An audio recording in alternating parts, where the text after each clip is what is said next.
Hey everyone, so today we have something a little bit different. However, it's not unprecedented. People have been experimenting with this kind of thing for many years. But I want to show it today as yet again another way to hopefully kind of expand your thinking as to what's possible. Now today I'm going to talk about frequency separation, but I want to remind you of one key thing when it comes to frequency separation. Let me take you through the process of a standard frequency separation that we might do right at the beginning of our workflow. So we might duplicate our background. We're going to go ahead and assume that's going to be our low layer, our blurring operator layer, right? Duplicate it again just to have another copy, and that's our high layer. Okay, and what do? We go to our low layer. We choose some kind of blurring operator or filter like median, for example. Let's put it on 12. Why not?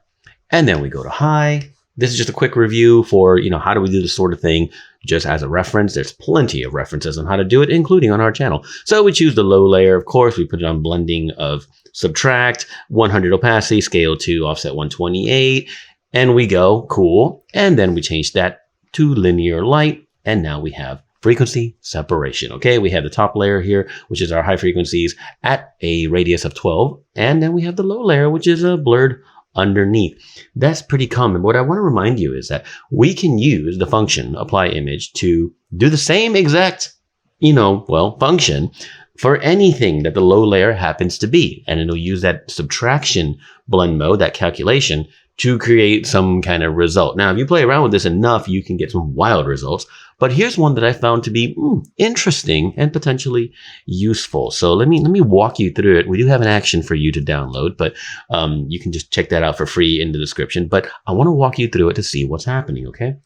So we're going to duplicate it, but we're going to duplicate it a couple of times. So I'm going to call this one low 1, duplicate it again, call it low 2, and duplicate it one more time for our high, okay? And it's just one of the many things that you can do, like I said, to kind of change up your frequency separation flow. And I want to repeat, this is nothing new. People have done this with some frequency, no pun intended, back in the day. So let's go ahead and we're going to go to the first low, median. Let's put something kind of wild like 2, okay?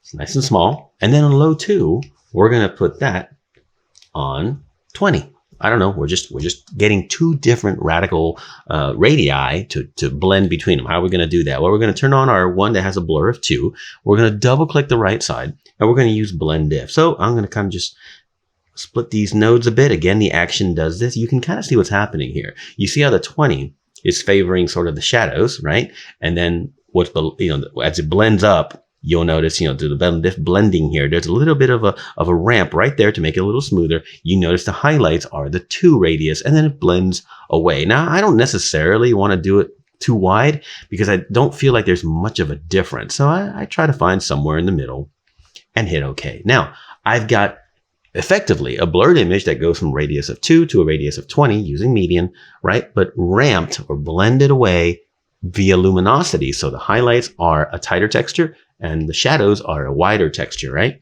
Okay, so I'm going to fuse them together, select them both, Command or Control E. That's our low now. So if I go to high, apply image, okay, choose low 2, subtract, blah, blah, blah, all the same settings, and then put it on linear light. We have a frequency separated image. So if I make a layer in between, for example, if I were to just fill it with a random skin tone, let's see what's happening here. You'll notice that the shadows have a broader texture. The highlights have a tighter texture and it blends in between. So if we were to, either we're painting in between or we're using a mixer brush on the low, let's go ahead and paint in between. When I paint in between here, let's say kind of resampling color and kind of blending these transitions a bit, you notice I get a real tight texture on the highlights. And when I go to the shadows, I get a broader texture. Okay, I know it's so subtle. It's not like this is a magic fix to life. It's not like that. But you can see potentially some opportunities here, especially if you're going to do something a little broader, like you want to use frequency separation, not necessarily to heal away flyaway hairs or do some detail work. This is a little bit broader. You may want that. So let's go ahead and delete all that because we have an action that does it all. Let me explain how the action works. So ideally on the background layer or stamped layer, make sure you're starting from a pixel layer and a flattened version of your image in some manner. Okay, so NBP, frequency separation, median, ramp, manual. The manual is important. Let me explain that. So we hit it.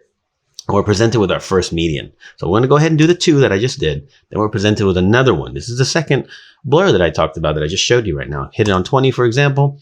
it does the rest. And there you go. Now, if I were to fill it again with a sort of a general skin tone of the image, you'll see that the shadows are textured and the highlights are not as textured, right? Okay, so with the action, I'm going to delete all that. You can run it again, and this time do it backwards, 20 and 2. Okay, and now when you fill it, you'll see the highlights have more texture and the shadows don't.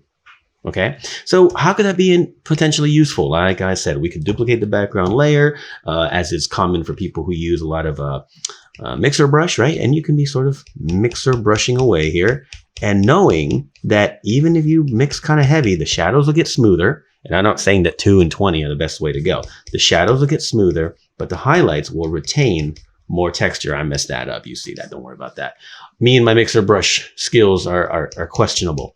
No big deal though. But if you do this a lot, you'll notice here that the shadows are smoother and the highlights are more textured. So one of the reasons I experimented with this, like I said, I didn't come up with it. I didn't invent this. It's been around forever. But one of the reasons why I tried it is because I often find that when I do some pretty heavy frequency separation work, like for a really hyper commercial, a little unrealistic looking skin work, which I find that my highlights is where I struggle, right? I lose texture in my highlights. So I thought, well, if only I could preserve broader texture and highlights. And sure enough, you can. This is one method to do it. So, you just basically run the action, think about the direction you want to go, just kind of repeat. If you leave it in the default settings of 2 and then 20, okay, 2 and then 20, you get textured shadows and less textured highlights. So if you flip it the other way, this is just the nature of this action, guys. You can definitely modify it if you want. And it does not have to be 2 and 20. You can find whatever nuanced numbers works for you. If you do it the opposite way, then you get textured highlights. And so if I were to work on this image and I wanted to, really actually spend some time with it, first of all, I would have done my healing and whatnot first. But if I wanted to really spend some time and give it a super, super polish, at least I know as I blend these transitions here that I know I'm going to keep that texture and that highlight. And here in the darker areas, then I know I'll get a slightly smoother texture. And just to repeat one more time, 2 and 20 are not magical numbers. I imagine 13 and 14 won't be that useful, but find out if this even works for you and play around. You never know what numbers could work. The reason why I tried 2 and 20 is that with this blending, more extreme numbers could be useful, maybe. I've been playing around with it. Mostly, I like that I can preserve more texture in my highlights. So what I've found to be a little bit more useful anyway is, for example, I'll come here. This is the way to get textured shadows. So I might be like, I want it for sure to be like a 10. I want to work with a 10. So I'm going to go 10 first. And then the next number, I might make it 16. Okay. And then now, as you can see here, I have an even texture, but it's slightly tighter here, slightly broader here. It just happens to be on her cheek being dark and light. Okay. So as I work normally, at least I know that my highlights are a little bit more protected in terms of the texture, right? So 10 and 16 might be a great number for me for one job, maybe 8 and 20. I don't know. But I find that every now and then this gets me where I want to go, especially if you're going to do some really, really broad work, like I said, all over skin, et cetera, et cetera. And by no means is this a master fix. I'm not saying this is your production solution to life. It's just something to get you thinking if you haven't thought about this kind of thing, and a fun action to play around with. You never know how it can work for you. I don't recommend that it's something that you do every single time. It's, again, not a magic bullet, but it's kind of cool. So download it below, play with it, find out if it works for you in any way at all, and please let us know how it's working for you if it is, or if you think it's completely useless.